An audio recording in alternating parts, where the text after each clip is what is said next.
Hi folks, welcome to my last part of my series of fireside chats on me wargaming through the ages, as it were. Now into my 5th decade of wargaming. It's 2010.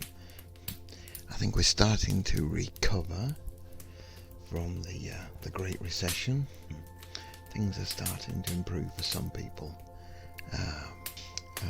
I start off the decade of wargaming the same as ever. We're still playing games, although we're starting to see it's getting harder for some of the people, which you can understand. We're all getting a bit older. The gaming is the same as always, more or less. 25mm ancients, plenty of those. 40mm ACW. Not enough of those, but then again we do need a large area. But circling back, we do enjoy our ancient games, and it's such a wide expanse, obviously, from 2000 BC up to 1500 AD. So we play from biblicals to medievals to Aztecs to Greeks, Indians, all sorts of weird and wonderful armies. Always 7th edition, our own rules, our own adaptations of 7th. We've never changed. We're quite happy with what we do, and I think that's the part that makes it worthwhile. Wargame shows are starting to become a rarity. Some of that, of course, is the cost of actually getting to the shows. Petrol's expensive, as it always is. And if there's just one or two of you in a car and it's a long journey, it's a lot of petrol money, and then money to get in, becoming very, very expensive to go to the shows, or go to as many shows as we used to go to. And on that point, the shows, I missed some of this in the last weeks, but there has been had been a big change in the venues for shows. Gone is the nice, well presented venues. If you think of things like Colours at the Hexagon at Reading, that was a stunning place to hold a venue.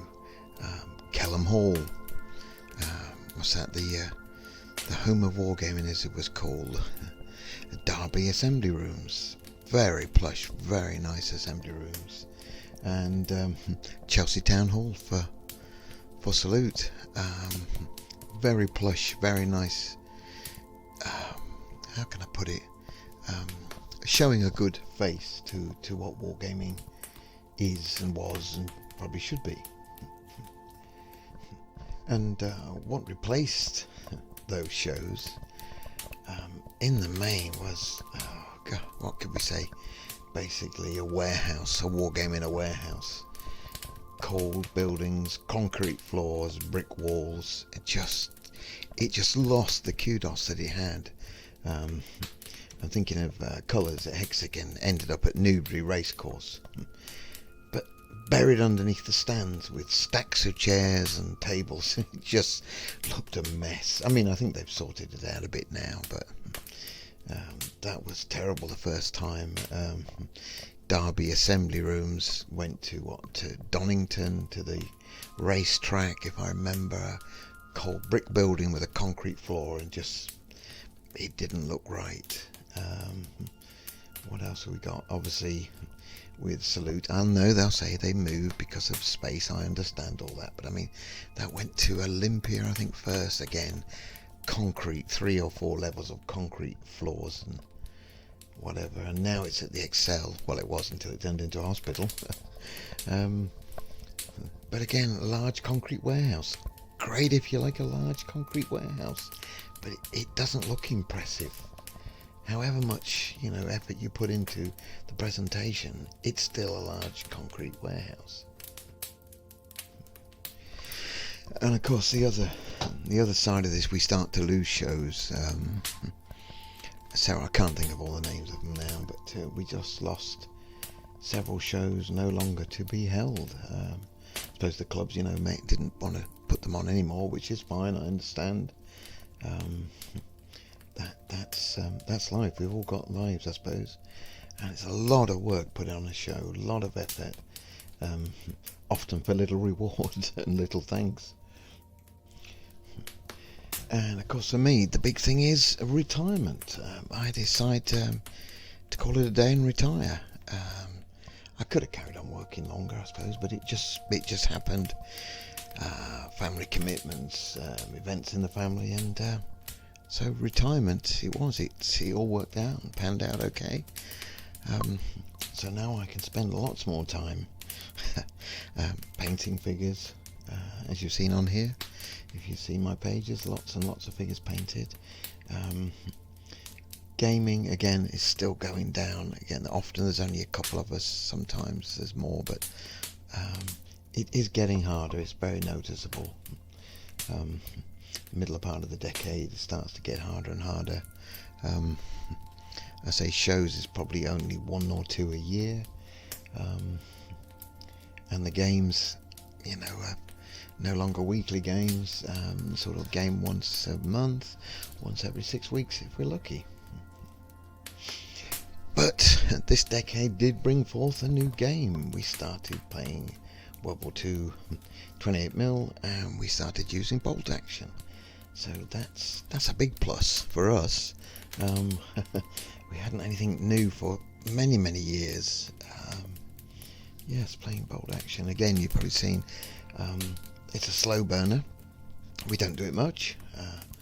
I think we're probably still learning the rules, but and changing bits to make us. You know what we're like. We like to change the rules just to make things more complicated or user friendly for us. Buying more and more vehicles so we can have bigger and bigger games. Because as you know, with me, I'm not a skirmish player. We have to have a lot of things on the tabletop.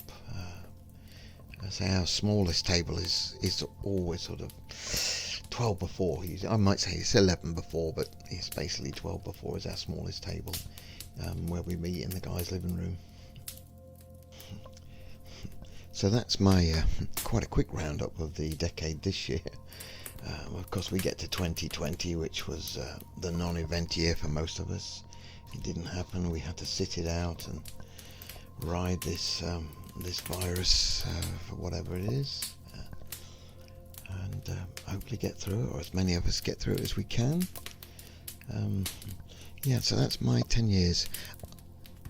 On a different matter, I don't see me making another one of these in another 10 years.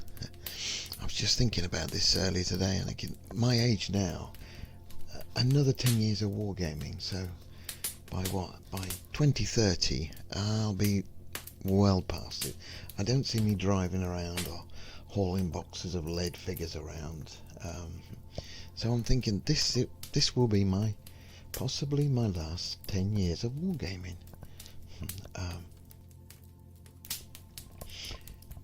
And that's weird when you think about it. Well, it is when I think about it. It's a strange thing. I mean, I'm going to carry on collecting figures and painting figures until I can't do that anymore. But there's going to come a point where I won't need to be painting any more figures. My children are not into wargaming, and the grandkids are too young at the moment. Granddad might be able to get them interested. But they're only sort of 6 and 7 year olds at the moment, so I don't think they're going to be that interested. But yeah, it's quite an eye opener. I think it tells us that we have to enjoy the games we get when we get them. Enjoy them while they're happening, because it won't last forever.